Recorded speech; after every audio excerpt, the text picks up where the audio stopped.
अब तो हम अंतिम चरण में ही आई, और न तो 82 वर्ष में तो लाठी लोग पकड़ रहे थे।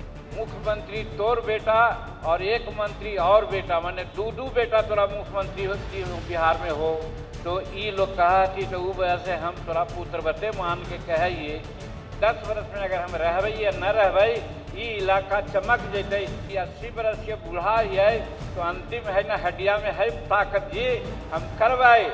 नमस्कार, आप लाइव सीरीज देख रहे हैं। मैं हूं आपके साथ काव्या। मुख्यमंत्री सम्राट चौधरी के द्वारा गया जिले के अत्रि विधानसभा के अंतर्गत टेक्नोलॉजी सेंटर का शिलान्यास किया गया है और इस मौके पर केंद्रीय मंत्री जीतन राम मांझी और तमाम मंत्री जो बिहार सरकार के हैं वो मौजूद थे। इसके अलावा आपको बता दें तो प्रेम कुमार भी मौजूद थे इस कार्यक्रम में। और जब जीतन राम मांझी मंच से जनसभा को संबोधित करते उस वक्त उन्होंने कहा है कि सम्राट चौधरी मेरे बेटे हैं, मेरा एक आखिरी सपना है उसे पूरा करना है। और साथ ही उन्होंने कहा है कि मेरी उम्र तो अब 82 साल हो गई और ऐसे में मेरा एक सपना है जिसे पूरा करना है। इसके अलावे जीतन राम मांझी उन तमाम कामों को गिनवाते हुए नजर आए हैं जब वो मुख्यमंत्री थे और अब जब वो केंद्रीय मंत्री हैं तो क्या कुछ काम किए हैं। आप पहले उस वीडियो को देखा, जितना बात कहे हलो सुन लेला, अब बाकी बचल बात है।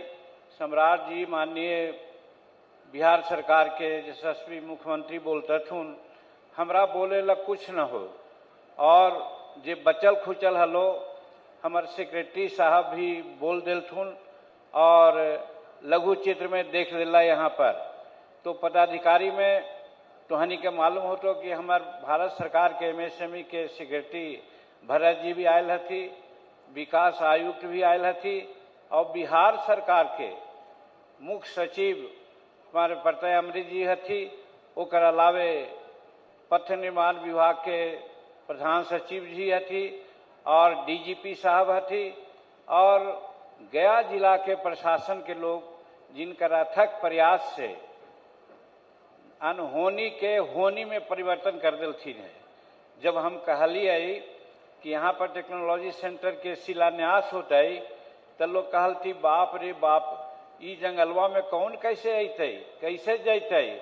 लेकिन हम धन्यवाद दिए जिला प्रशासन गया के कि हमर बात जे सोच करके हम चल हिए कर हिए, ओकरा में वो बड़ी मदद करती और रात दिन रह करके आज ई व्यवस्था कर दिलथी है।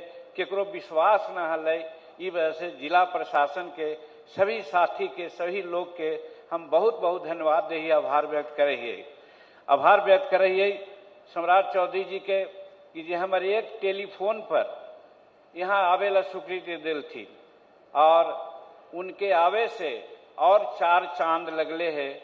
एक लिए हम बहुत बहुत आभार व्यक्त करिए।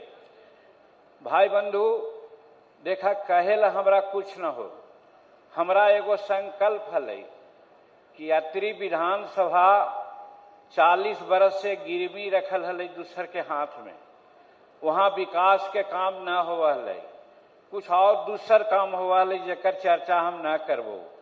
लेकिन माननीय नीतीश कुमार जी के अनुरोध कैलिए कि भाई हम अत्रि विधानसभा में जलमल रहल हियै, 8 बार विधानसभा के चुनाव जीतलिए है, भारत सरकार में भी अब मंत्री हियै, सांसद हियै, तो अपन घरवा में आज तक तो हम कुछ न कैलिए।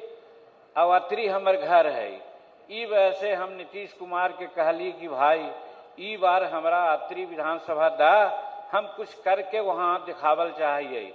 हम आभार व्यक्त करही नीतीश कुमार जी के कि हमर बात मानलथिन और अत्रि के हिंदुस्तानी अवाम मोर्चा सेकुलर के कोटा में वो दिलथिन है।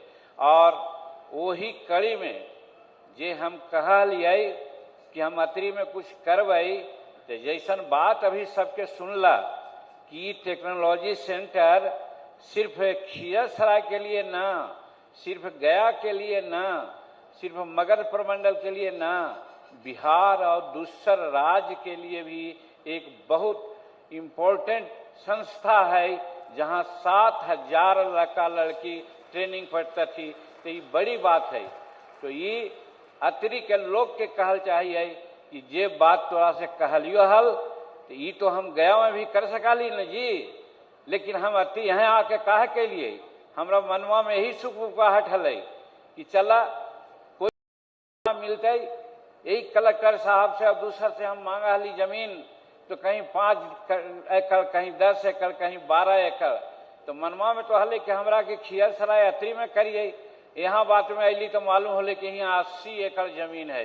हम कहलिए अच्छा 80 एकड़ जमीन है, तो भीतर भीतर बात करके 20 एकड़ हम ले ली, दे दिल थी बिहार सरकार के लोग।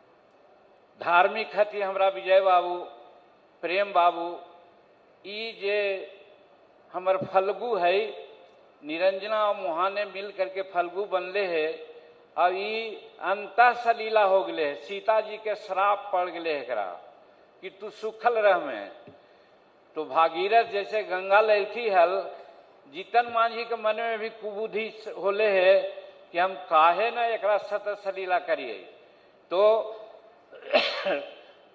सहयोग के लिए माननीय मुख्यमंत्री जी गडकरी साहब नदी के बारे में बड़ी थेसिस लिखे थी और करे थी।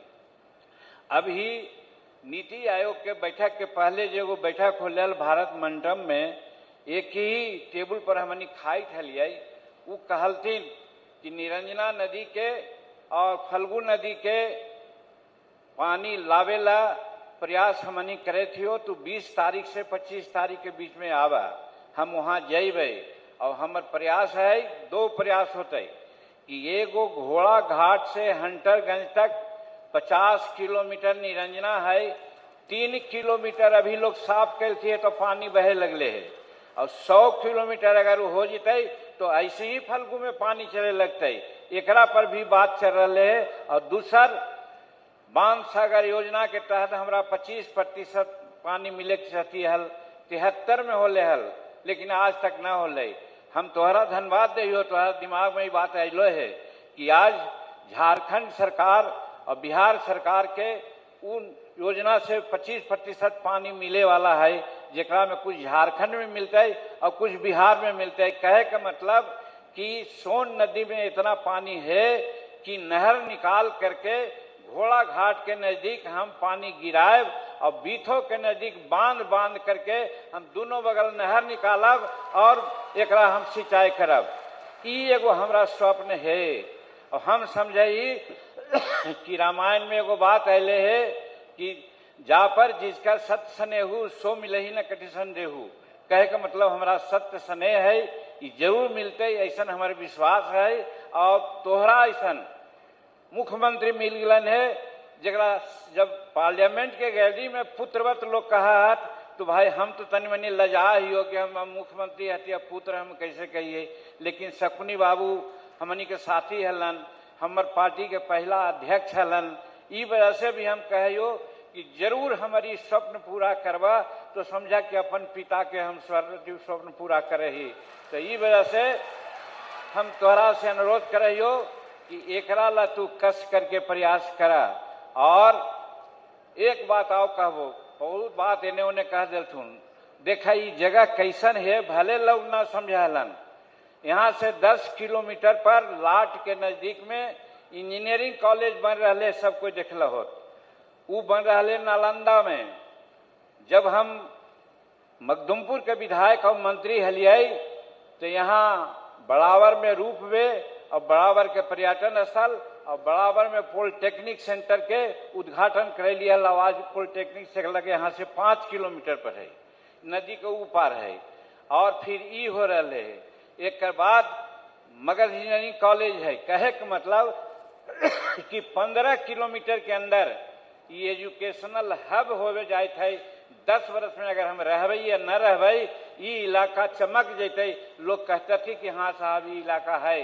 तो एगो छोटा सा हमर मांग हो, मन में गुदगुदाइत हो सका है कि कोई के लगे कि भाई का बोला है।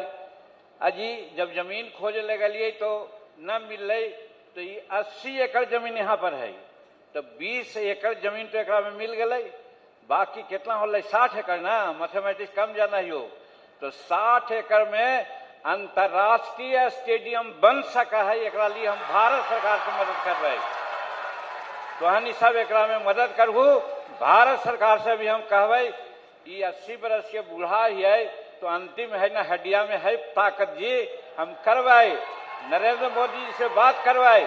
अब बिहार में जब बेटवे हमारे मुख्यमंत्री है तो काहे न काम होते, ई वजह से तोहनी के कहल चाहिए कि एगो ई सपना भी है कि अंतर्राष्ट्रीय स्टेडियम ये 80-60 एकड़ जमीन में बनावे के हम प्रयास करो, हमारे यही सपना हो। यही कह करके यहाँ अला है, समय न ले वो 3-3 को प्रोग्राम हो, हम तो बोले जलत रहवे करिए। बहुत बहुत धन्यवाद देहियो और तोहनी सबके भी धन्यवाद देहियो कि न प्रचार न प्रसार अब एकाबाक सब सुने ला आ गया है। एक मतलब है कि तू यहाँ के विकास चाहा है, इस वजह से तोरा बहुत बड़ी धन्यवाद देहियो, बहुत बहुत शुक्रिया। तो आपने केंद्रीय मंत्री जीतन राम मांझी को सुना। जीतन राम मांझी एक और जहां सीएम सम्राट चौधरी को बेटा कह के संबोधित करते हुए नजर आए हैं। उन्होंने कहा है कि हमको विनोद तावरे कहते हैं कि आप बहुत भाग्यशाली हैं, आप केंद्र में मंत्री हैं, आपका बेटा बिहार सरकार में मंत्री है और आपका एक और बेटा जो कि बिहार का मुख्यमंत्री है, यानी कि सम्राट चौधरी। इसके अलावे अपना आखिरी सपना जीतन राम मांझी ने बताया है कि किस तरीके से अतरी हो, खिजरसराय हो, चाहे गया हो, क्या कुछ काम होना चाहिए आने वाले दिनों में, गया कितना डेवलप करना चाहिए, इसके बारे में जीतन राम मांझी कहते हुए नजर आए हैं। फिलहाल के लिए इतना ही। साथ ही चैनल को सब्सक्राइब करें, फेसबुक पेज को लाइक करें। वीडियो देखने के लिए आपका धन्यवाद।